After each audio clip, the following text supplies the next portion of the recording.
In a remote village on the edge of the great forest lived a young girl called Naya. She was 14 years old, with big curious eyes and a bright smile.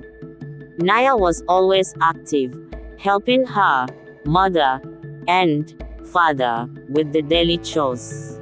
Although she didn't know it yet, her life was shrouded in a dark secret that would change her world forever. Before she was born, her biological mother, Amara, had suffered a terrible tragedy. She had been raped at the age of 18. Traumatized by this attack, Amara immediately wanted an abortion, feeling unable to bear the child born of this violence. However, despite her attempts, the abortion failed.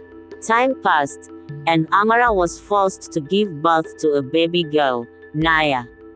But unable to face this new reality, Amara disappeared shortly after giving birth, fleeing to another region to rebuild her life and try to forget her past. No one knew where she had gone, and she cut off all contact with her family. Meanwhile, Amara's older sister, Mino, was experiencing a different kind of pain. Married for 5 years to her husband Baku, Mino was unable to conceive a child. Each attempt failed, and she began to lose hope. When Amara gave birth to Naya and then disappeared, Mino saw an opportunity. With her husband's support, she decided to adopt little Naya as her own daughter. This gave Mino a semblance of comfort, and for the first few years of her life, Naya grew up believing that Mino was her real mother. But as the years passed, Mino's frustration grew as her own hopes of biological motherhood evaporated. After 7 years of waiting, she finally became pregnant. What should have been a moment of happiness for her turned into a source of tension and jealousy. With this pregnancy, Mino began to see Naya in a different light. Jealousy overtook her, and she began to treat the young girl like a stranger, someone who no longer belonged in her home. Without understanding why, Naya became the target of Mino's anger and frustration. She was forced to perform difficult tasks, such as carrying heavy loads of wood or working in the fields for long hours under the burning sun. Every time she stumbled, Mino spoke cruel words to her. "You're no good at anything," she kept saying. "I don't even know why I took you under my roof." These words tore at Naya's heart, and she couldn't understand why her mother's love had suddenly turned to hatred. The situation worsened after the birth of Mino's biological son. He received all the attention and love Naya had once known, while she was relegated to the role of servant in her own home. The days became darker for Naya. Sometimes deprived of food, she often fell asleep at night with an empty stomach and tears in her eyes. She kept asking herself what she had done to deserve such treatment. Her self-doubt grew and loneliness enveloped her more and more. One day, while she was doing chores for Mino, the truth suddenly came out. Mino, in a fit of anger, uttered words that left Naya shocked and confused. "You're not even my daughter. You've never been my daughter. I only took you because your real mother, that coward, abandoned your miserable existence."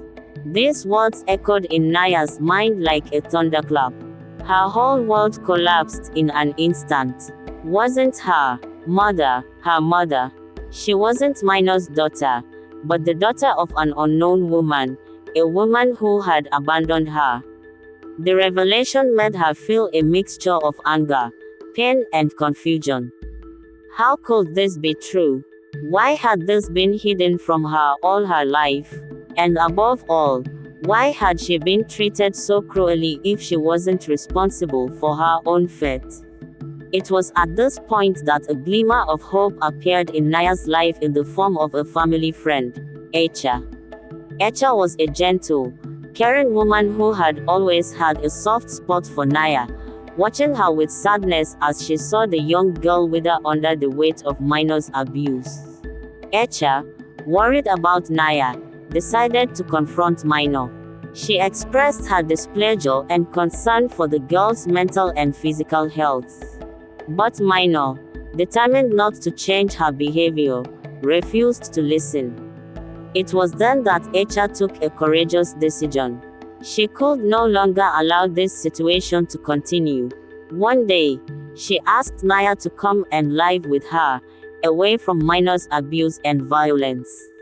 Minor protested, furious at the idea of losing Naya, not out of love, but out of fear of gossip and the judgment of the community. But Echa remained firm, insisting that Naya deserved a chance to live in a healthy environment, where she could heal and rebuild her life. Naya moved in with Echa, and for the first time in years she felt a sense of relief.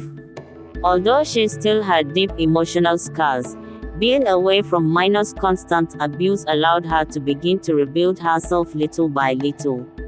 Echa showed her love, patience, and understanding.